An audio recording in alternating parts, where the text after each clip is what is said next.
Hello there. So it's been quite a while since I made one of these, and I'm gonna have a drop of water and share with you. And it sparked off by receiving this from a friend. I'm very lucky because I have lots of people that I know and love very dearly, and they send me stuff every now and again, and sometimes it isn't for me and sometimes it is. So here's this for me to share with you. So this is what I read.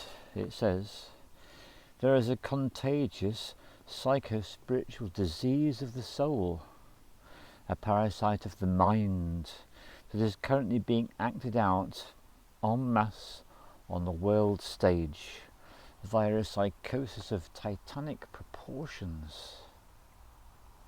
This mind virus, that the Native Americans called Wetiko, covertly operates through the blind spots in the human psyche, rendering people oblivious to their own madness and compelling them to act against their own best interests.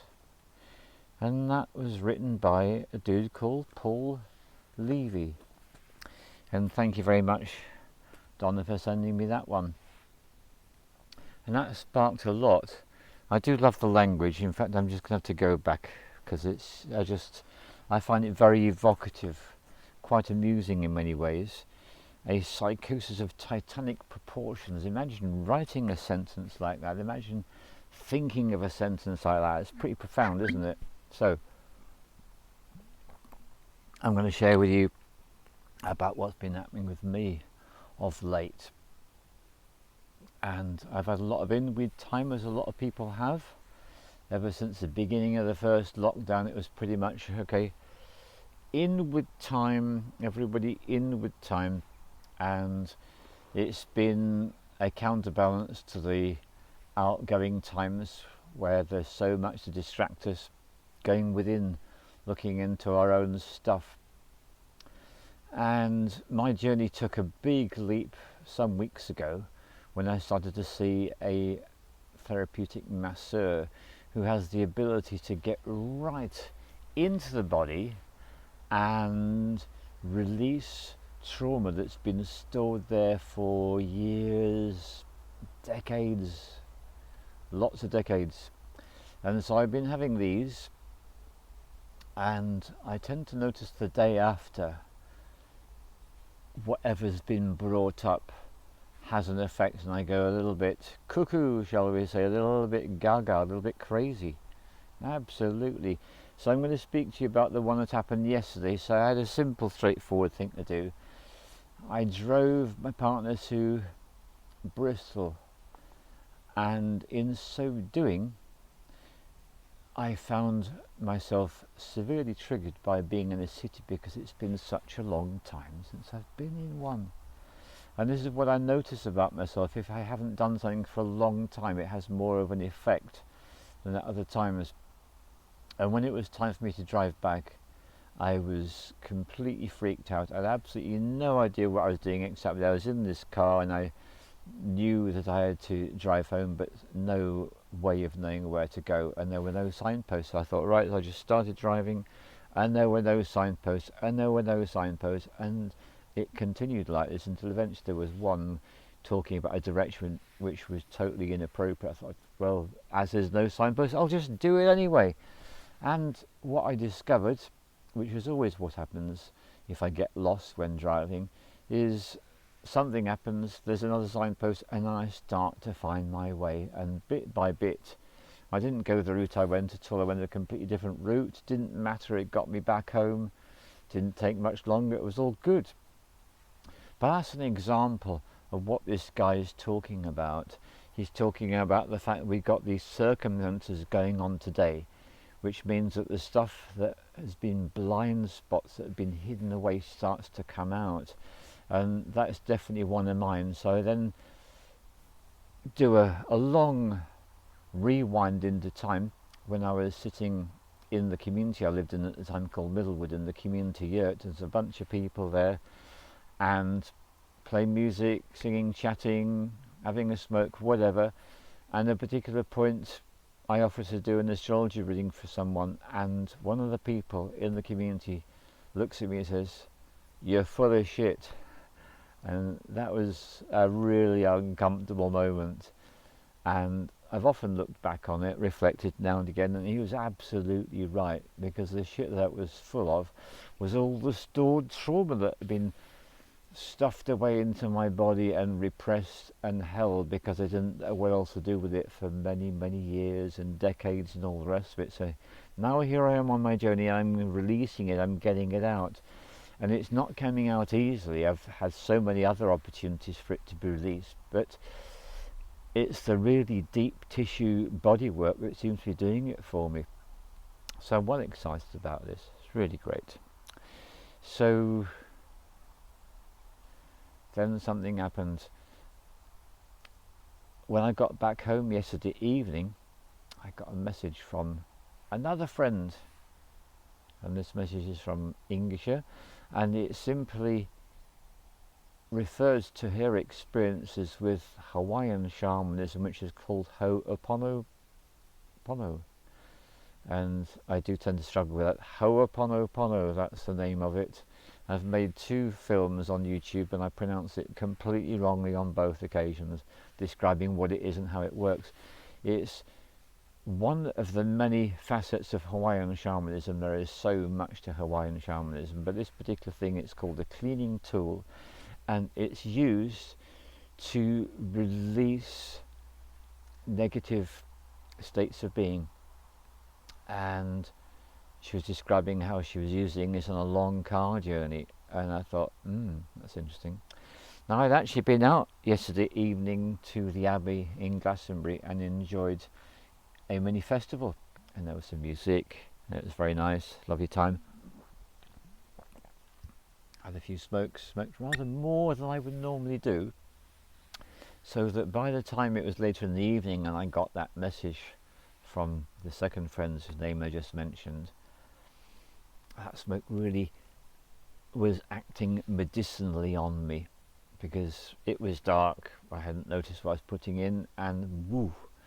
So what then happened to me is I got a very clear instruction from the medicine, which is do the cleaning. And I thought, okay. And for those of you who are not familiar with Hawaiian shamanism and Ho'oponopono, it's incredibly simple and straightforward, because the cleaning tool is, I love you, I'm sorry, please forgive me, thank you. And you can turn this into a mantra. I love you, I'm sorry, please forgive me, thank you. I love you, I'm sorry, please forgive me, thank you. And on and on and on. And I found myself, first of all, cleaning on my partner, and then cleaning on the next person that came to my awareness, and the next and the next. And I got images, I got names, I got senses, and I carried on for hours. And whilst I was doing this, I got a really good example of the madness that I'd been hiding from myself all this time.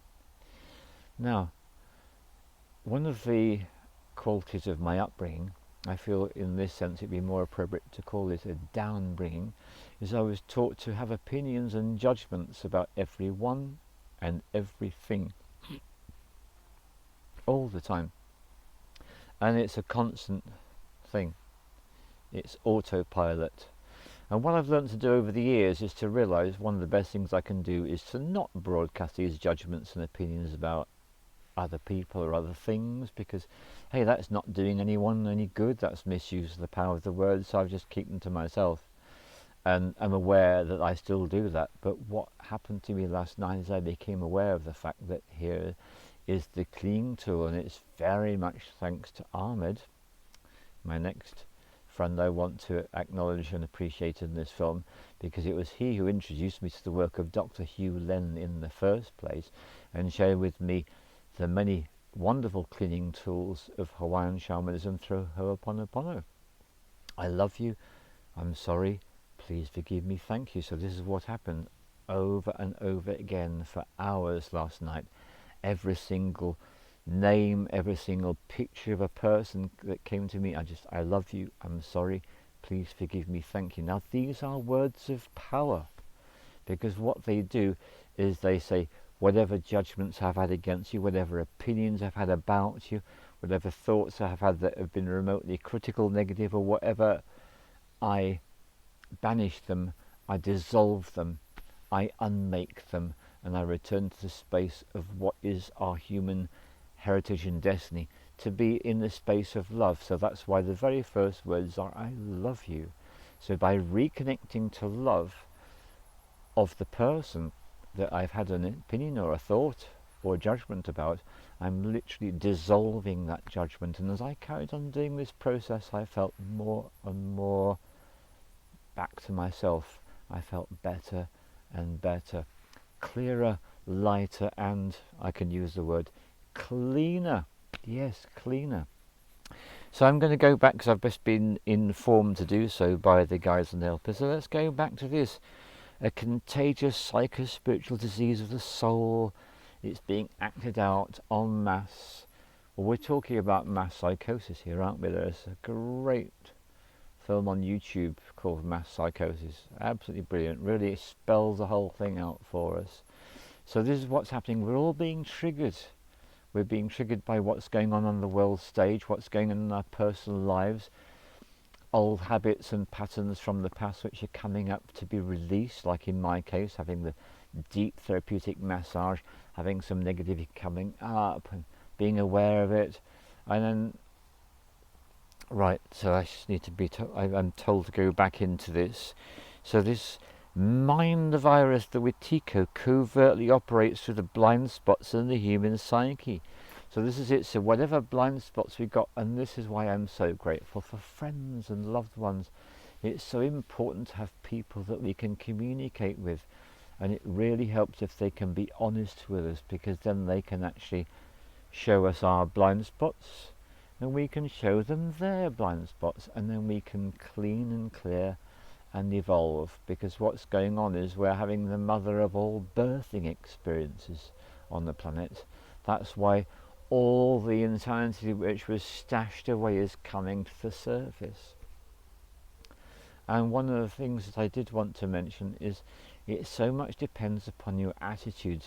So there are people that are frightened of what's going on in terms of microscopic creatures which could possibly do us harm, and that can take the person into a state of utter insanity. There's other people that do loads of research and get very upset and very angry and very passionate about, oh, but it's so terrible what's happening, and this is happening and that's happening, and they want to do this to us, they want to do that to us, and oh, it's all so terrible. Rather like me in the car yesterday afternoon when I dropped my partner off and I was in the middle of a city, absolutely nowhere to go. My first reaction was to go, where do I... So that's it, isn't it? So I've made films about this before. I've stood in Glastonbury Abbey with the two great pillars and said, okay, there's one pillar which is the orthodox narrative from the mainstream media. I don't advise that one. There's the alternative narrative from the alternative media. I don't advise that one either. They both take us to places which are unhelpful. It's about coming back into love. So if there's any person that you've been critical or judgmental of, this is a very simple practice which I invite you to do. And I like to work with the power of 3, the power of 6 and the power of 9, and it depends on how much of an emotional challenge as to which one of those I choose. But I'll either do this cleaning process 3 times, 6 times or 9 times for that person. So I think of the person, I picture their image, I say their name in my mind, whatever it is, and I love you, I'm sorry, please forgive me, thank you, I love you, I'm sorry, please forgive me, thank you, I love you, I'm sorry, please forgive me, thank you. And what happens when you do that is you transform your reality. It's that big. And I came across this so long ago thanks to Ahmed, and I didn't fully grasp it, and I actually worked with it. I used to work with it on retreats, and then I just allowed it to go by the wayside. My partner brings this into our conversations, and I always thank her, even if I don't remember to say it in words. I always appreciate when she reminds us of the power of those words, because we all screw up. So that's the "I'm sorry, please forgive me." Well, forgiveness is a thing to ask for if you've screwed up. Gratitude is the thank you, and I love you is the state which is the ultimate truth, because infinite love is the only truth, and everything else is illusion. Everything else is illusion. Yeah, none of those other things really matter. So, and that's another from a very good shaman friend. It doesn't matter. It's a great place to go. So these days I do as little research as possible to do with the collective insanity. I'm aware it's going on, and I'm doing my best to release all the toxicity that I've been holding in my body for all these decades, negativity that I wasn't able to let go of through easy means. It's coming up, it's causing me anxiety outbreaks, and I'm just being with it, and then thanks to the wonderful power of the medicine, doing the cleaning. So that's my advice to you if you're having a difficult time, is just do that cleaning tool. And I want to get a little bit more detailed, because this might seem like a strange thing, but I'm just reading a book called Urban Shamanism. It's all about Hawaiian shamanism, a different branch altogether. It's not the Ho'oponopono, it's different. And in this particular book, it's really great, because they mention this attitude that the Hawaiian shamans have. There are certain shamanic traditions which come from the place of the warrior. The Hawaiians do not come from this place. They come from the place of the adventurer. There's a difference, isn't there? The warrior, it sounds very serious, doesn't it? And an adventure sounds a lot lighter. And I found myself responding much more happily to the idea of seeing life as an adventure. And so this is what it is. It is an adventure, and whatever happens, if we can go into the place of appreciation, that's really great. So here's my last thing, which is going to seem strange to some of you. When I was doing my cleaning tools, I also did "I love you, I'm sorry, please forgive me, thank you," not just for the people in my life, but also for the places, and even for the things. I did the cleaning on my car, the cleaning on my iPad, the cleaning on my phone. Actually, "I love you, sorry, please forgive me, thank you." Just dispersing any negative energy I put into those devices and that mode of transport. Because from the shamanic perspective, everything has a consciousness. And so why not give respect and love and appreciation to everything in our lives, as well as everyone? It's got to be good, isn't it? It's the way to go. So great love to you. I've very much enjoyed having a chance to share with you, and I hope you enjoyed the view out here in Somerset. Cheers.